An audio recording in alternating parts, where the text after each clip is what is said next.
Dalam rangka Hari Tanpa Tembakau Sedunia atau HTTS yang jatuh pada tanggal 31 Mei 2024, Kementerian Kesehatan merilis data jumlah perokok di Indonesia yang menunjukkan tren peningkatan pada 2023. Sebanyak 70 juta jiwa populasi masyarakat di Indonesia merupakan perokok aktif dengan 7,4% diantaranya perokok berusia 10 sampai dengan 18 tahun. Direktur Pencegahan dan Pengendalian Penyakit Tidak Menular Kementerian Kesehatan, Eva Susanti mengatakan, kelompok anak dan remaja merupakan kelompok dengan peningkatan jumlah perokok yang paling signifikan. Data SKI 2023 menunjukkan bahwa kelompok usia 15 hingga 19 tahun merupakan kelompok perokok terbanyak sebesar 56,5%, diikuti usia 10 sampai dengan 14 tahun sebanyak 18,4%. Untuk itu dengan tema besar HTTS yakni Lindungi Anak dari Campur Tangan Industri Produk Tembakau, Kemenkes akan menargetkan untuk menekan angka perokok anak dan remaja. Menurutnya, anak dan remaja merupakan penerus bangsa dan akan berdampak besar kepada kemajuan negara Indonesia.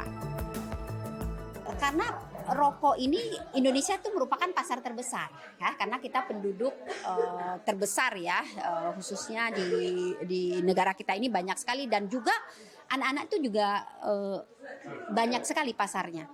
Nah, kita mengupayakan anak-anak itu diberi pemahaman bahwa rokok itu bukan tren, ya. Rokok itu bukan sesuatu yang mereka konsumsi dan karena itu memang tidak ada malahan banyak mudaratnya bagi kesehatan. Jadi mereka tidak boleh sebenarnya sebagai anak yang memang masih rentan terhadap permasalahan yang akan kedepannya mudah karena dia sudah terkena paparan asap rokok, dia akan mudah terkena penyakit-penyakit yang tadi kaitannya dengan rokok.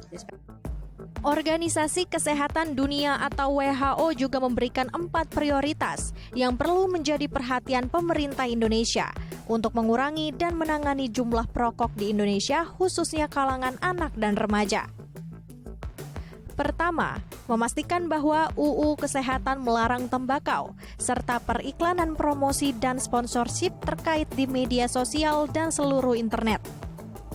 Kedua, legislator dapat melengkapi usulan larangan terhadap penjualan tembakau dan produk sejenis kepada orang berusia di bawah 21 tahun.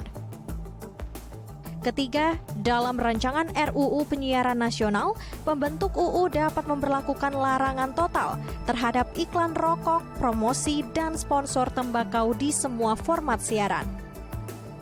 Keempat, pembuat UU dapat mengembangkan dan menerapkan struktur cukai yang seragam untuk semua produk tembakau dan produk terkait. The data from the recent 2023 Indonesia Global School-Based Student Health Survey has shown that the tobacco use among children 13 to 17-year-olds has increased from 13% in 2015 to now a staggering 23% in 2023. What does that mean? 1 in 5 youth is using some form of tobacco. Against all these challenges, however, I think today there's an opportunity for us. And in the next few minutes, I will explain why we have this opportunity and why it's imperative that we take action now. Dalam kesempatan yang sama, Ketua Umum IDAI, Dr. Pimprim mengimbau agar anak-anak harus mendapatkan pendampingan agar tidak memiliki atau memulai gaya hidup penggunaan tembakau. Karena hal ini akan menyebabkan sejumlah masalah serius kepada kesehatan anak dan mengganggu tumbuh kembang anak.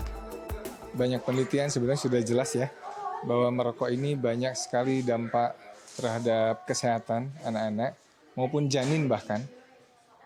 Ya seperti terhadap saluran pernafasannya, ya, terhadap stunting bahkan kalau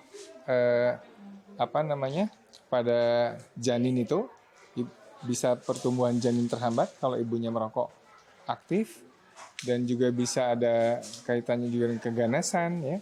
Ya saya kira ini sesuatu yang sudah jelas dan sudah kita ketahui sejak lama, tetapi memang pada kenyataannya kita cukup prihatin ya di Indonesia jumlah populasi anak-anak yang merokok, termasuk juga anak yang lebih kecil ya, anak-anak SD itu sudah mulai banyak yang terpapar dengan rokok, bukan hanya rokok pasif tapi juga rokok aktif. Saya kira ini perlu upaya kita semua untuk bisa bersama-sama mengendalikan hal ini. Valencia Vindi, Haryadi Jamal, DAI TV.